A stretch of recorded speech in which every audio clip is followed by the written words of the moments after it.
Hi everyone, this is Mr Neel Raithatha, also known as the Wax Whisperer. Thank you for joining me in my latest video.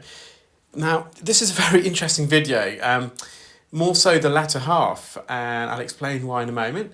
Now, this patient attended with swimmer's ear. They inadvertently got water in the ear and it led to otitis externa, which is an outer ear infection. And when it's due to water getting to the ear, we typically call that swimmer's ear. And you can see that their ear is full of discharging gunk. We call all this otter ear, it just means ear discharge. And it's lining the whole ear canal, but it's settled on the eardrum. And it's really wet, and the patient has got a bit of inflammation, so the ear canal's a bit narrower, and they have got quite a prominent anterior recess. You can see on the right-hand side of the eardrums in the distance, it's all layered with gunk, and it's a hard area to access because the ear canal curves from right to left and then back to the right again, and we don't want to make contact with the front part of the ear canal. It's very, very sensitive. So in a minute, you're going to see me bend the tip of the tube, the fine end. And you can see the curvature, it just curls away to the right. And with the wax scope, I'll probably struggle to see that. So with a microscope or head loops, or with the wax scope, which is the other device that I've developed, you're probably going to find it a bit difficult to visualise the anterior recess, and that's why an endoscope's in a league of its own. And you can see I've just bent this tube, which then enables me to get into that little cave, the anterior recess we call it.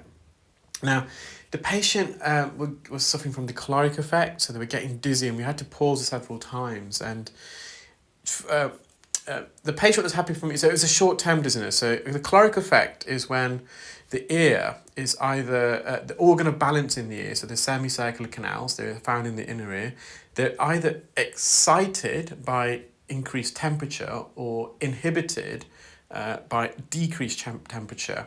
And then this right ear that we're in, it receives mixed messages compared to the patient's left ear, and the brain gets confused and it thinks you're moving and you're not, and you can get dizzy. And it's called a caloric effect, and it can be quite violent actually for a minute or so, and then it calms down. It is short term. Patients can feel a bit queasy afterwards for a couple of hours, but generally when you perform microsuction, it is only short term. So we had to pause it several times, and there I think was the moment that I think I finished, or did I go back in and get in a bit more?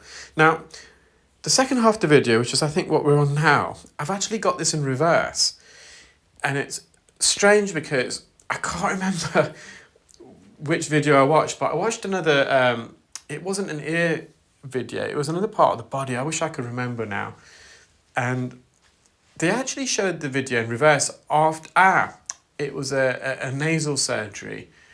I can't remember exactly which nasal surgery it was. I think it was a eustachian tube balloon dilation, where a balloon is inserted up the eustachian tube to stretch it open. And it's kind of performed in reverse, and it was really odd because it gave you a completely different perspective of the procedure, and it kind of made me realise, oh, okay, that's how bad the ear was, or the nose was in that case. So I just thought I'll do it in reverse. Now, I'm probably going to do one, so I'll see what the reaction is from the audience and the viewers and subscribers about the reverse, and if it gives them a different perspective and they think, okay, I wouldn't mind watching something like that again, I'll find one of the recent earwax removal videos, I think, where there's loads of wax, and especially on the eardrum, and it's fully blocked the ear, and I can try and do that in reverse.